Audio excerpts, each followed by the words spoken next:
ঢাকার একটা পাঁচতারা হোটেলে সেখানে একজন শেষ হয়ে গেলেন, আমেরিকা থেকে আসা একজন সেনা আধিকারিক। তারপরে ঢাকার আরেকটা হোটেলে বসে ভিডিও কনফারেন্সের মাধ্যমে পাকিস্তানের একজন টেররিস্টের ভিডিও কনফারেন্সে উপস্থিত হয়ে বাংলাদেশের বেশ কয়েকজন, তারা আবার সরকারের সঙ্গেও যুক্ত, মানে উপদেষ্টার সঙ্গেও যুক্ত, এরকম বেশ কয়েকজন ব্যক্তির সঙ্গে মিটিং করে দিল্লিতে এরকম একটা ঘটনা ঘটানো। তারপরে 3 নম্বর যদি বলি, শেখ হাসিনার বিরুদ্ধে এত বড় একটা সিদ্ধান্ত নেওয়া। এই সমস্ত বিষয়গুলো ওপেন হয়ে যাওয়াতে কোথাও কি একটু বেকায়দায় পড়েছেন বাংলাদেশের এই উপদেষ্টা, প্রধান উপদেষ্টা বা তার সঙ্গে যারা আছেন? অনেকে তো আবার কেউ কেউ আমেরিকায় গিয়ে ফিরছেন না, কেউ কেউ আবার পাকিস্তানে গিয়ে মাথা গুঁজে বসে রয়েছেন প্রাণের ভয়। সেই কারণে কি পুরো বিষয়টা ওপেন হয়ে যাওয়াতেই এত প্রেশার হচ্ছে? ভারতকে এতটা ভয় পাচ্ছে বাংলাদেশ? ভারতকে ভয় পাওয়াটা দরকারি। হিন্দি সিনেমার লাইনে বলতাম যে ये डर जरूरी है। তার কারণটা হচ্ছে, আপনি চিড়িয়াখানায় গিয়ে সিংহের খাঁচাতে দেখবেন ছোলা মারে, অনেকেই মারে, ওদেরকে টুক করে খাঁচাটা টপকে নামিয়ে দিন, ছোলা সমেত ওকে খেয়ে নেবে। পয়েন্টটা হচ্ছে, এই টুক করে যে এই জালটা টপকানোর প্রক্রিয়াটা, এটা মোহাম্মদ ইউনূস করিয়ে ফেলেছে বাংলাদেশকে। এখন আর জালের এদিকে আনতে পারবে না।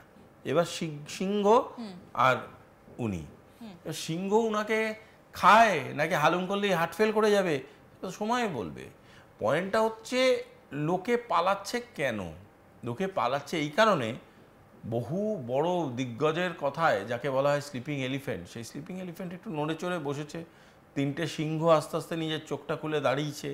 আমাদের ট্রাই সার্ভিস একটু মুভমেন্ট করছে, আমরা আমাদের স্ট্যাটাসে একটু শক্ত হয়ে দাঁড়াচ্ছি, তখনই তো কাঁপছে। শুনুন, আপনাকে আমি বলি, আপনি নিশ্চয়ই অনেক নিমন্ত্রণ বাড়িতে খেয়েছেন, কোথাও কি দেখেছেন মেনু কার্ডে মৌরি লেখা থাকে? লেখা থাকে না তো। যদি মৌরি কার্ডে মৌরি লেখা না থাকে, ইন্ডিয়ান আর্মি বা ইন্ডিয়ান ট্রাই সার্ভিসেরও কোনো অপারেশনাল মেনু কার্ডে বাংলাদেশ লেখা থাকবে না, কিন্তু খাবার শেষে টুক করে মুখে দিয়ে চিবিয়ে খেয়ে নেবে। প্রয়োজনীয়তা অপ্রয়োজনীয়তা দুটোকেই বোঝাটা এখানে আবশ্যক। একদম। আমি আরেকটু যদি এই বিষয়গুলো নিয়ে একটু আলোচনা করি, এই যে ভারতের কাছ থেকে বারবার শেখ হাসিনাকে ফিরিয়ে দেবার কথা বলা হচ্ছে এবং একটা চুক্তির কথাও বলা হচ্ছে, যে চুক্তিটা শেখ হাসিনার আমলেই হয়েছিল, কিন্তু সেখানে এটাও বলা আছে যদি কাউকে ফেরানোর জন্য রাজনৈতিক কোনো অভিসন্ধি থাকে বা তাকে ফিরিয়ে দিলে তার ওপর যথেচ্ছভাবে স্বেচ্ছাচারিতা করে বড় ধরনের কোনো সিদ্ধান্ত নেওয়া হয়, তাহলে ভারত ফেরাতে বাধ্য নয়। এগুলো তো অবশ্যই, কারণ এর কপিটা নিশ্চয়ই বাংলাদেশেও রয়েছে, তাহলে বারবার করে এই চাপ সৃষ্টিটা কেন করা হচ্ছে? বোঝে না বলে, সিম্পল কথা, বোঝে না, তার জন্য করছে। যে জিনিসটা বোঝেন না সেটা নিয়েই তো বক বক বক বক করে। এটাই তো স্বভাব। আমি কেন বললাম আপনাকে কথাটা, পলিটিক্যাল ইম্যাচিউরিটি। ইম্যাচিউর পড়াশুনো করে না, কী করবেন আপনি? পড়াশুনোই করেন এই স্টাডিজ অ্যান্টিটিটাকে। এটা তো অধ্যয়ন করতে হবে একটা বিষয়কে, তারপরে তো সেটা নিয়ে ব্যাংবাজি করবেন। এই পাথর নিলাম, ব্যাংবাজি করতে শুরু করলাম, সাট করে যা খুশি টাচ করে করে বেরিয়ে গেলাম, হয় নাকি? গভীরে যেতে হবে, অধ্যয়ন করতে হবে, তবে তো বলবে কথাটা। বোঝে না, সিম্পলি বোঝে না। শুনুন, একটা কথা আপনাকে বলি, আপনি দুটো জিনিস শুধু বেসিক গুগল করতে বলুন আপনাদের দর্শকদের। নোবেল প্রাইজ ইন ইকোনমিক্স কীভাবে মোহাম্মদ ইউনূসকে পাইয়ে দেওয়া হয়েছে, বাকিটা এমনি বুঝে যাবেন। মোহাম্মদ ইউনূস একটা লক্ষ্য নিয়ে এসছে, এবং এই ভারতের ব্র্যান্ডিংটা খারাপ করার, এটা হচ্ছে ওনার সব থেকে মানে কী বলবো, একটা জন্মগত ইচ্ছা। ঠিক আছে, জন্মের ইচ্ছা মৃত্যু তো পূরণ হয়ে যায়। সুতরাং একটা জিনিস বুঝতে হবে, আইদার ভারত থাকবে আর উনি এবং উনার ইচ্ছা থাকবে, সময় বলে দেবে কোনটা থাকে। ঠিক, কিন্তু প্রশ্ন হচ্ছে এখন যে তাহলে শেখ হাসিনা যে ভারতে রয়েছে তার কোনো প্রমাণ বাংলাদেশের কাছে নেই, কিন্তু ভারতের কাছে বারবার করে চিঠিটা পাঠানো হচ্ছে। ভারতের তরফ থেকে খুব স্পষ্টভাবে চিঠি প্রাপ্তির কথা স্বীকার করা হয়েছে, কিন্তু ভারত এর পরে কি করবে বা আদৌ হাসিনা রয়েছে কিনা, ফেরাবে কি ফেরাবে না, সব থেকে বড় কথা হচ্ছে হাসিনা আসে কিনা, এটাই এখন ভারতবর্ষে কোনো প্রমাণ নেই। ওই ভদ্রলোক যখন আমার বাবাকে বলেছিল আমি আম চুরি করে খাই, বাবা তো বলেনি আপনার কথা শুনবো না।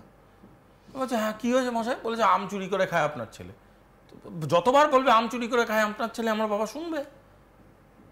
যত চিঠি আসবে তত চিঠি রিসিভড হবে। কিন্তু প্রশ্ন হচ্ছে তাহলে এখন ভারতের পদক্ষেপ কি হবে? কি পদক্ষেপ নেবে?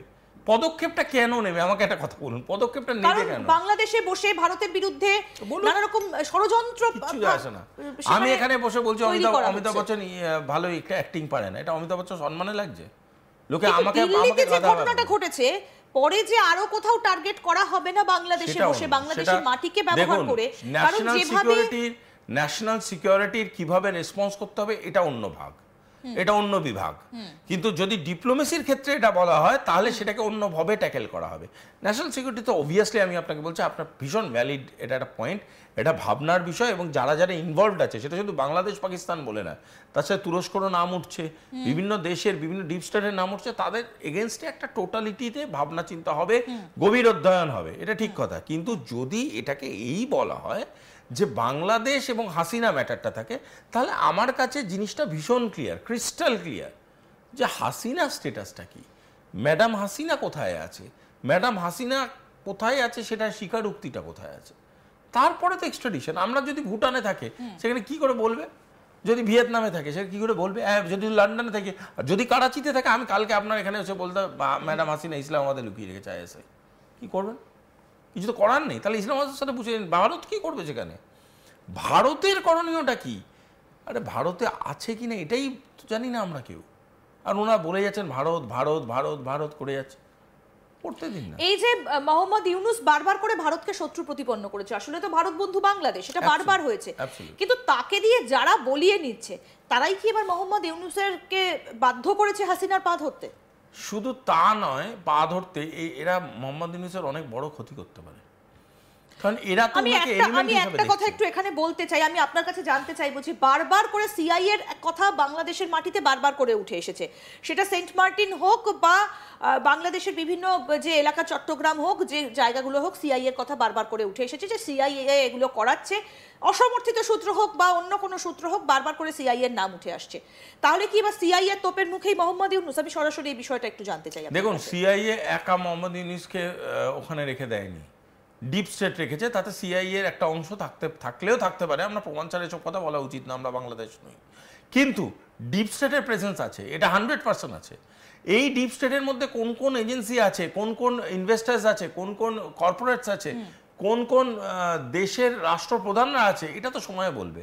তবে এটুকুনি আপনাকে আমি বলে দিচ্ছি, মোহাম্মদ ইউনূস এখন সেই ডিপ স্টেটের কাছে এমন একটা পরিণতি হয়েছে যে তাদের কাছে সেটা না গিলতে পারছে না ফেলতে পারছে, মানে যে কোনো মুহূর্তে মোহাম্মদ ইউনূসকে উপড়ে ফেলা হতে পারে, উপড়েও ফেলে দেওয়া হতে পারে, এক্সপোজও করে দেওয়া হতে পারে, একদম গায়েব বা ডাইলিউট করে দেওয়া হতে পারে। আচ্ছা, মানে এত বড় একটা সমস্যার মধ্যে মোহাম্মদ ইউনূস রয়েছেন। আমি এইখানে এই জায়গাটা, যে সেন্ট মার্টিন টার্গেট ছিল আমেরিকার নেভাল অফিসাররা সেখানে ঢুকে গেছে, সেন্ট মার্টিন এই মুহূর্তে একেবারে বাংলাদেশের হাতের মুঠোয়, সেই কারণে কি আমেরিকার আর বাংলাদেশের ওপর খুব একটা নজর নেই?